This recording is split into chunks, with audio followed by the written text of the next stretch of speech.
The rain still lashes against my window, but it's no longer just a storm, it's a symphony. A year ago it was the sound of my life unraveling, a mournful dirge for all I'd lost. Now it's the beat of my own calculated heart, a steady rhythm against the cacophony of their downfall. They say revenge is a dish best served cold. Mine was carved from ice, honed over a year of bitter solitude, and delivered with surgical precision. I remember the Tuesday, not for its ordinariness, but for the shattering revelation that transformed it into the day my world bifurcated. I'd forgotten my phone at home, a rare oversight for a man meticulously organized by habit. When I went back for it, it lay on the kitchen counter, screen face up, flashing with a new message. My breath hitched. It was from Mark to Sarah. Missing you, love. Can't wait for our trip next month. My trip next month. Our trip. My mind reeled, grasping for a logical explanation. A misplaced message? A joke? But the accompanying emoji, a red heart with an arrow piercing it, shot through me instead. The next few hours were a blur of denial and sickening certainty. I watched them that evening, a play unfolding in my own home. Sarah, my beautiful Sarah, with her quick laughter and eyes that used to sparkle only for me. Mark, my brother in arms, my confidant since primary school, whose easy grin always masked a sharp, ambitious mind.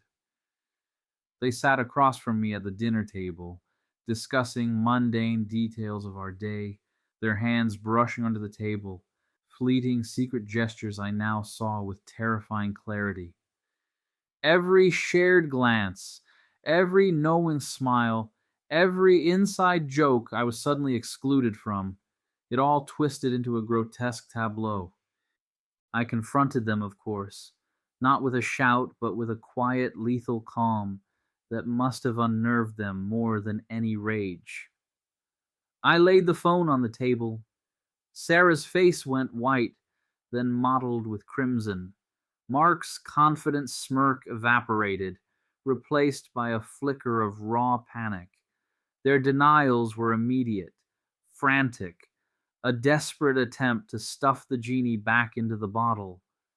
Sarah sobbed, clutching my arm, pleading for forgiveness for a moment of weakness, a stupid mistake. Mark, ever the pragmatist, tried to rationalize, to minimize, to paint me as the jealous fool. But the truth was a tangible thing in that room, thick and suffocating. It smelled of deceit. The divorce was swift, a painful dissection of a life built on sand. Sarah, driven by a perverse sense of entitlement, fought for every scrap. She was banking on my emotional fragility, on my well known aversion to public confrontation. And for a while she was right. I was a ghost, wandering through the ruins of my life. The company, our shared legacy, also became a battleground. Mark, with his predatory instincts, saw an opportunity to seize full control. He leveraged my shattered state, whispering poison in the ears of our board members, painting me as unstable, unreliable. He succeeded. I was forced out, a pariah in the very empire I had helped forge. They thought they had won. They truly did.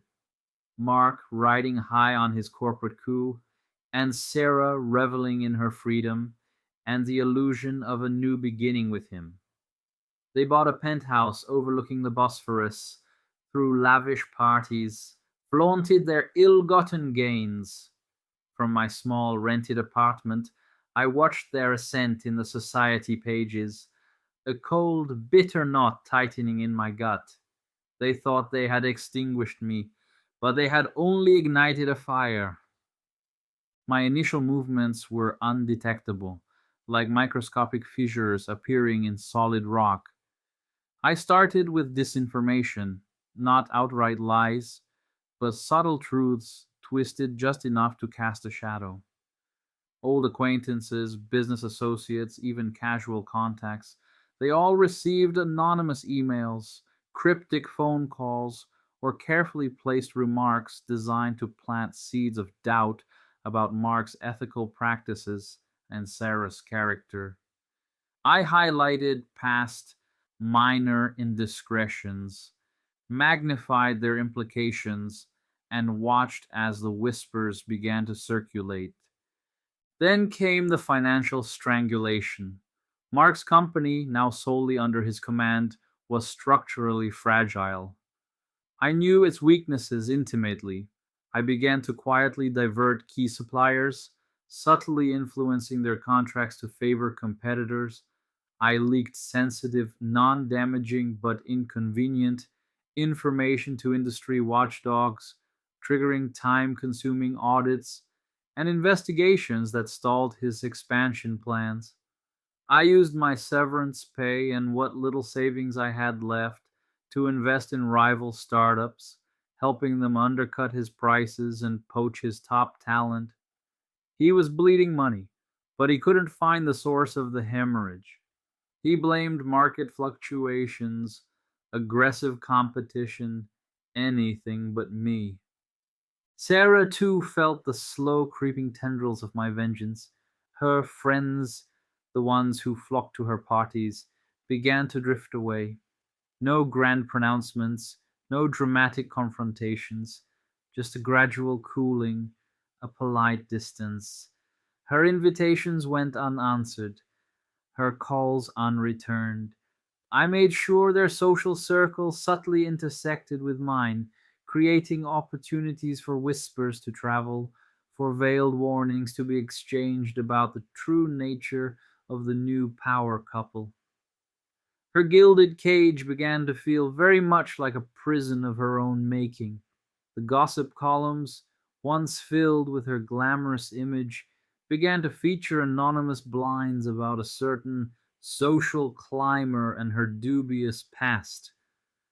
The climax for me was a phone call from a former employee of Mark's, a man I had mentored who felt betrayed by Mark's ruthlessness. He provided me with irrefutable evidence of a massive breach of contract, a scheme Mark had orchestrated to defraud a foreign investor. It was the smoking gun. I anonymously forwarded the documents to the relevant authorities, ensuring they landed in the right hands. Last night the news broke. Mark was arrested. The scandal is immense, dominating every headline. His company is being dismantled by investigators, its assets frozen. The penthouse on the Bosphorus will likely be seized. Sarah, her carefully constructed world crumbling around her, was reportedly seen fleeing the apartment, disheveled and distraught, seeking refuge with her long suffering parents. The public, fueled by months of whispers and now irrefutable proof, has turned on them with a venomous fervor. The rain continues its steady beat. There's no joy in this, not truly. The scars remain, deep and ragged. But there's a profound sense of closure, a balance restored. They chose to break me, to cast me aside. In their arrogance, they never considered that a broken man can be the most dangerous of all. He has nothing left to lose and everything to reclaim. This is not the end of my story, but it is the end of theirs.